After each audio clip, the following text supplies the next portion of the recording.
Hi എല്ലാവർക്കും നമസ്കാരം. പുതിയൊരു വീഡിയോയിലേക്ക് വീണ്ടും സ്വാഗതം. ഇന്നത്തെ റെസിപ്പി നന്നായിട്ട് പഴുത്ത പഴവും അതേപോലെ തന്നെ റവയൊക്കെ ഉപയോഗിച്ചുകൊണ്ട് ഇഡ്ഡലി പാത്രത്തിൽ ഇതേപോലെ ആവിക്ക് വെച്ച കുട്ടി കുട്ടി പലഹാരത്തിൻ്റെ റെസിപ്പിയാണ്.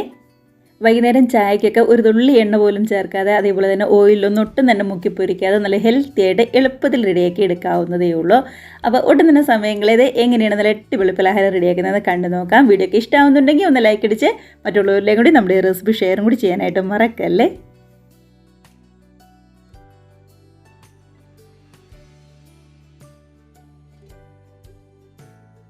അപ്പം നമ്മുടെ ഈ പലഹാരം റെഡിയാക്കി എടുക്കാനായിട്ട് ആദ്യം തന്നെ ശർക്കര ഒന്ന് ഉരുക്കിയെടുക്കണം. ഞാനിവിടെ 250 ml കപ്പിന് 1 കപ്പ് ഗ്രേറ്റ് ചെയ്ത ശർക്കരയായിട്ട് എടുത്തിരിക്കുന്നത്. ഇങ്ങനെ ഗ്രേറ്റ് ചെയ്താകുമ്പോൾ പെട്ടെന്ന് തിളച്ച് വരുമ്പോൾ അലന്ന് വന്നോളും. ഇല്ലാന്നുണ്ടെങ്കിൽ കുറച്ചധികം നേരം തന്നെ എടുക്കും ഒന്നുങ്ങ് അലന്ന് വരാനായിട്ട്. ഇനിയിപ്പോൾ അച്ച ശർക്കരയാണെന്നുണ്ടെങ്കിലും കുഴപ്പമില്ല, ഒരു 2-3 അച്ചെടുത്താലും മതിയാവും. ഇപ്പം ഞാനിവിടെ 250 ml കപ്പിന് 1 കപ്പ് ശർക്കര ഗ്രേറ്റ് ചെയ്തും അതേപോലെ തന്നെ 1 കപ്പ് തന്നെ വെള്ളവും കൂടി ചേർത്ത് കൊടുത്തിട്ടുണ്ട്. നന്നായിട്ടൊന്ന് മിക്സ് ചെയ്ത് അടുപ്പത്ത് വെച്ച് നന്നായിട്ട് തന്നെ ഇതൊന്ന് തിളപ്പിച്ചെടുക്കാം. ശരിക്കും ഒന്നങ്ങ് കുറുകി ഒറ്റനൂൽ പരുവം അങ്ങനെയൊന്നും ആവണ്ട. നമ്മുടെ ശർക്കര നന്നായിട്ടൊന്ന് തിളച്ച് ഒന്നങ്ങ് ഉരുകി വന്നാൽ മാത്രം മതി. അങ്ങനെ നന്നായിട്ട് തന്നെ ഒന്ന് തിളച്ച് വന്നിട്ടുണ്ട്. ഇനി നമുക്ക് ഗ്യാസ് ഓഫ് ചെയ്ത് ഒന്ന് അരിച്ചിട്ട് വേറൊരു ബൗളിലേക്ക് മാറ്റി വയ്ക്കാം. അപ്പോൾ ആ വലിയ തീ ചൂടൊന്ന് ആറി വരണം. അപ്പോൾ ഒന്ന് അരിച്ച് വെക്കുകയാണെന്നുണ്ടെങ്കിൽ എന്തെങ്കിലും കല്ലോ മണ്ണോ അങ്ങനെയൊക്കെ എന്തെങ്കിലും ഉണ്ടെന്നുണ്ടെങ്കിൽ മാറി കിട്ടിക്കോളും. അപ്പോൾ നന്നായിട്ടൊന്ന് തണുത്ത് വരട്ടെ. നമ്മുടെ ശർക്കരയൊക്കെ അവിടെ തണുത്ത് വരുന്ന സമയത്ത് നമുക്ക് പഴം ഒന്ന് റെഡിയാക്കി എടുക്കാം. ഞാനിവിടെ ചെറുപഴം ആട്ടോ എടുത്തിരിക്കുന്നത്. ഇപ്പോൾ ഏത് പഴം വേണമെന്നുണ്ടെങ്കിലും എടുക്കാം. നന്നായിട്ട് പഴുത്ത് തൊലിയൊക്കെ ഇതേപോലെ കറുത്ത പഴം വേണം എടുക്കാനായിട്ട്. അപ്പോഴായിരിക്കും നമ്മുടെ ഈ പലഹാരത്തിന് നല്ലൊരു ടേസ്റ്റ് ഉണ്ടാകുന്നത്. അപ്പോൾ ഞാനിവിടെ ഒരു മീഡിയം വലിപ്പത്തിലുള്ള 3 പഴമാണ് എടുത്തിരിക്കുന്നത്. ഇപ്പോൾ നല്ല വലിപ്പമുള്ള റോബസ്റ്റ പഴമൊക്കെ ആണെന്നുണ്ടെങ്കിൽ ഒരു 2 എണ്ണം മതിയാവും.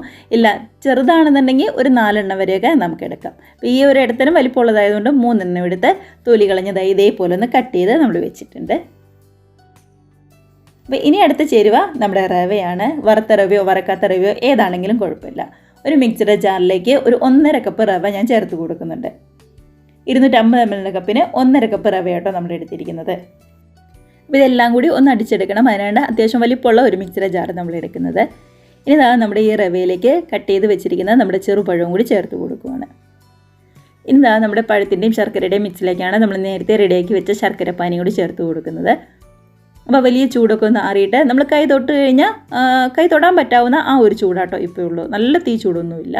മിക്സിയുടെ ജാറിലേക്ക് നമ്മൾ മുഴുവൻ ചേർത്ത് കൊടുക്കുന്നില്ല. ഒരു 1/4 കപ്പ് ശർക്കരപ്പാനി മാറ്റി വെച്ചിട്ട് ബാക്കിയുള്ളതും കൂടി ചേർത്ത് ഇത് മൂന്നും നന്നായിട്ട് തന്നെ ഇതേപോലെ നിങ്ങൾ അടിച്ചെടുക്കാം. കണ്ടോ, ഒട്ടും തന്നെ കട്ടകളൊന്നുമില്ല. അത് നന്നായിട്ട് തന്നെ ഒന്നിങ്ങ് അടിച്ചെടുത്തിട്ടുണ്ട്. ഈ ഒരു പരുവത്തിന് നമുക്ക് കിട്ടിയിട്ടുണ്ട്. ഇനിയിപ്പോൾ വേണമെന്നുണ്ടെങ്കിൽ മാത്രം നമ്മൾ ആ മാറ്റി വെച്ച ശർക്കരപ്പാനി കുറച്ച് ചേർത്ത് കൊടുക്കാവുന്നതേ ഉള്ളൂ. അത് വേണമെന്നുണ്ടെങ്കിൽ മാത്രം നമുക്ക് അവസാനം ചേർത്ത് കൊടുത്താൽ മതി. നമ്മൾ അടിച്ച് വെച്ചിരിക്കുന്ന മിക്സ് അത്യാവശ്യം വലിപ്പമുള്ള ഒരു ബൗളിലേക്ക് മാറ്റി കൊടുക്കുന്നുണ്ട്. ഇനിയിപ്പോൾ റവ ആയതുകൊണ്ട് തന്നെ ഒന്നും കൂടി ഇരിക്കുന്തോറും കട്ടിയായിട്ട് വരും. അതുകൊണ്ട് തന്നെ നമ്മൾ മാറ്റി വെച്ച ശർക്കരപ്പാനിന്ന് ഇതേപോലെ ഒരു 2-3 ടേബിൾ സ്പൂണും കൂടി ചേർത്ത് കൊടുക്കുന്നുണ്ട് കേട്ടോ. വേണമെന്നുണ്ടെങ്കിൽ മാത്രം ചേർത്ത് കൊടുത്താൽ മതി. ചില റവയുടെ വ്യത്യാസം അനുസരിച്ച് വേണമെന്ന് വരില്ല. ഒരുപാട് കട്ടിയായി പോരുത് നമ്മുടെ മാവ്. അതിന് വേണ്ടിയിട്ടാണ് നമ്മൾ ശർക്കരപ്പാനി ചേർത്ത് കൊടുക്കുന്നത്. ഈ ഒരു പരുവത്തിൽ നമുക്ക് കിട്ടിയിട്ടുണ്ട്. അപ്പോൾ ഇത് മതി. ഇതിപ്പോൾ ഒരുപാട് കട്ടി കൂടുതലും ഇല്ല, കട്ടി കുറവും ഇല്ല. ഇനിയിപ്പോൾ നമ്മുടെ ഈ പലഹാരത്തിന് നല്ലൊരു ടേസ്റ്റ് കിട്ടാൻ വേണ്ടിയിട്ട് കുറച്ച് ഇതേപോലെ തേങ്ങാക്കൊത്തും അതേപോലെ തന്നെ മുന്തിരിയൊക്കെ നെയ്യിൽ പതുക്കെ ഒന്നിങ്ങ് ഫ്രൈ ചെയ്തെടുത്തതാണ്. ഇതൊക്കെ ഓപ്ഷനിലാട്ടോ, വേണമെന്നുണ്ടെങ്കിൽ മാത്രം ചേർത്ത് കൊടുത്താൽ മതി. മാത്രമല്ല നെയ്യിൽ തന്നെ ഫ്രൈ ചെയ്യണമെന്ന് നിർബന്ധമൊന്നുമില്ല. വെറുതെ സാധാരണ നമ്മൾ തേങ്ങാക്കൊത്ത് ചെറുതായിട്ട് കട്ട് ചെയ്തിട്ടോ അങ്ങനെയാണെന്നുണ്ടെങ്കിലും ചേർത്ത് കൊടുത്താൽ മതി. അതേപോലെ തന്നെ കുറച്ച് കാഷ്നട്ട് ആണെന്നുണ്ടെങ്കിലും ഫ്രൈ ചെയ്തിട്ടോ അല്ലാതെയോ നമുക്ക് കട്ട് ചെയ്തിട്ടാണെങ്കിലും ചേർത്ത് കൊടുക്കാം. ഇതിലേക്ക് ഒരു നുള്ളു ഉപ്പൊന്ന് ചേർത്ത് കൊടുക്കുന്നുണ്ട്, മധുരമൊക്കെ ഒന്ന് ബാലൻസ് ചെയ്യാനായിട്ട്. കൂടെ തന്നെ ടേസ്റ്റിന് വേണ്ടി ഒരു 1/4 ടീസ്പൂൺ ഏലക്കപ്പൊടിയും കൂടി ചേർത്ത് കൊടുക്കാം. നന്നായിട്ടൊന്ന് പൊങ്ങി ഉള്ളൊക്കെ സോഫ്റ്റ് ആയിട്ട് വരാനായിട്ട് ഒരു 1/4 ടീസ്പൂൺ മാത്രം ബേക്കിംഗ് സോഡ ചേർത്ത് കൊടുക്കാം. ഒരുപാടൊന്നും ചേർക്കരുത്, ഒരു 1/4 ടീസ്പൂൺ അത്ര മാത്രം മതി. അതിനുശേഷം ഇതെല്ലാം കൂടി ഇതേപോലെ ഒന്നങ്ങ് മിക്സ് ചെയ്തെടുക്കുവാണ്. കണ്ടോ, ഇത്രയേ ഉള്ളൂ നമ്മുടെ പലഹാരത്തിൻ്റെ മിക്സ് എന്ന് പറയുന്നത്. എളുപ്പത്തിൽ റെഡിയാക്കി എടുക്കാവുന്നതേ ഉള്ളൂ. അപ്പോൾ നമ്മൾ ആ തേങ്ങാക്കൊത്തും മുന്തിരിയൊക്കെ ചേർത്ത് കൊടുക്കുമ്പോൾ ഏലക്കപ്പൊടിയൊക്കെ ചേർത്ത് കൊടുക്കുമ്പോൾ കഴിക്കുന്ന നേരത്ത് ഒരു പ്രത്യേക ടേസ്റ്റ് ഉണ്ടാവും. അത്രയേ ഉള്ളൂ. കണ്ടോ, ഇതിപ്പോൾ കട്ടിയാണെന്നുണ്ടെങ്കിൽ ഒരുപാട് കൂടുതലൊന്നുമില്ല, കറക്റ്റായിട്ടാണ് നമുക്ക് കിട്ടിയിരിക്കുന്നത്. ഇനിയിപ്പോൾ നമുക്കിത് ആവിക്ക് വെച്ച് റെഡിയാക്കാം. വേണമെന്നുണ്ടെങ്കിൽ നമ്മൾ സാധാരണ സ്റ്റീൽ പ്ലേറ്റിൽ കുറച്ച് ഓയിലൊന്ന് പറ്റിയിട്ട് അല്ലാന്നുണ്ടെങ്കിൽ നെയ്യൊന്ന് പറ്റിയിട്ട് അതിനകത്തേക്ക് ഒഴിച്ച് സാധാരണ ആവിക്ക് വെക്കുന്നത് പോലെ വട്ടയപ്പൊക്കെ ആവിക്ക് വെക്കില്ലേ, അതേപോലെ ചെയ്തെടുത്താൽ മതി. ഇപ്പം ഞാനിവിടെ ഒരു പ്ലേറ്റിന് പകരം ഇതേപോലെ കുട്ടി കുട്ടി ബൗൾസാണ് എടുത്തിരിക്കുന്നത്. അതിനകത്തേക്ക് കുറച്ച് നെയ്യാണ് പറ്റി കൊടുക്കുന്നത്. നമ്മൾ നെയ്യെന്ന് പറയുന്നത് നേരത്തെ തേങ്ങാക്കൊത്തും അതേപോലെ തന്നെ മുന്തിരിയൊക്കെ ഫ്രൈ ചെയ്ത ആ നെയ്യില്ലേ, ആ നെയ്യ് തന്നെയാട്ടോ നമ്മൾ ഒഴിച്ച് കൊടുക്കുന്നത്. ഇതേപോലെ ബൗളിൻ്റെ എല്ലാ സൈഡിലേക്കും ഒന്നാക്കി കൊടുക്കുക. അതിനുശേഷം റെഡിയാക്കി വെച്ചിരിക്കുന്ന നമ്മുടെ മിക്സ് നേർപകുതി മാത്രം, അല്ലാന്നുണ്ടെങ്കിൽ ഒരു 1/4 ഭാഗം അതിലും കൂടരുതേ. കണ്ടതാ ഇത്രയും മാത്രമായിട്ട് ഓരോ ബൗളിലേക്ക് അങ്ങ് ഒഴിച്ചു കൊടുക്കാം.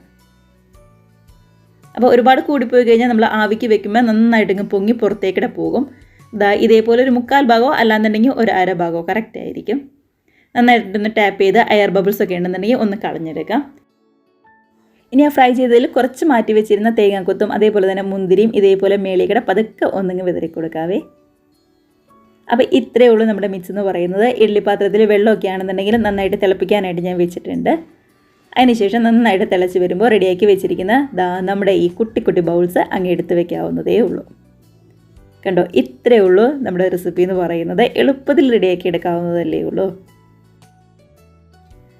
അങ്ങനെ ഇഡ്ഡലി പാത്രത്തിൽ വെള്ളമൊക്കെ ആണെങ്കിൽ നന്നായിട്ടൊന്ന് തിളച്ച് ആവി വന്നിട്ടുണ്ട്. ഇഡ്ഡലി തട്ടും വെച്ച് കൊടുത്തിട്ടുണ്ട് കേട്ടോ. ഇതിൻ്റെ മേളിലേക്കാണ് ഇതേപോലെ ഓരോ കുഴിയിലേക്ക് നമ്മൾ റെഡിയാക്കി വെച്ചിരിക്കുന്ന ബൗൾസും കൂടി അങ്ങ് വെച്ച് കൊടുക്കുന്നത്. അതിനുശേഷം ഗ്യാസ് ഒരു മീഡിയം ഫ്ലെയിമിൽ വെച്ച് ഒരു 15-20 മിനിറ്റ് നന്നായിട്ടൊന്ന് റെഡിയായി വരാനായിട്ട് വെയിറ്റ് ചെയ്യാം. സാധാരണ നമ്മൾ വട്ടയപ്പൊക്കെ റെഡിയായി വരാനായിട്ട് വെയിറ്റ് ചെയ്യില്ല, അതേപോലെ അത്രയും തന്നെ സമയം മതിയാവും. അപ്പോൾ ഇത് അടച്ച് വെച്ച് നന്നായിട്ടൊന്ന് റെഡിയായി വരട്ടെ. അങ്ങനെ ഒരു 20 മിനിറ്റൊക്കെ കഴിഞ്ഞപ്പോൾ കണ്ടോ നന്നായിട്ട് തന്നെ പൊങ്ങി ശരിക്കും ഇങ്ങ് റെഡിയായി വന്നിട്ടുണ്ട്. മേൽഭാഗമൊക്കെ ആണെങ്കിലും നന്നായിട്ടൊന്നിങ്ങ് വിണ്ട് കയറി വന്നിട്ടുണ്ട്. അപ്പോൾ ഇത്രയേ ഉള്ളൂ. നമ്മളൊരു 1/4 ഭാഗം ഒഴിച്ചു കൊടുത്തുകൊണ്ടാണ് ഒരുപാട് പുറത്തേക്കൊന്നും പോവാതെ കറക്റ്റായിട്ട് തന്നെ നമുക്ക് വന്നിരിക്കുന്നത്. അപ്പോൾ ഞാനിവിടെ ഇതേപോലെ ഒരു 7 ബൗളിൽ റെഡിയാക്കി എടുത്തിട്ടുണ്ട്. അത്രയ്ക്കുള്ള മാവുണ്ടായിരുന്നു കേട്ടോ. നന്നായിട്ടൊന്ന് തണുത്ത് കഴിഞ്ഞപ്പോൾ വലിയ ചൂടൊക്കെ നാറിക്കഴിഞ്ഞപ്പോൾ ഇതേപോലെ സൈഡിൽ നിന്ന് പതുക്കെ ഒന്നങ്ങ് വെടിവെച്ചിട്ട് കമത്തി കൊടുക്കാവുന്നതേ ഉള്ളൂ.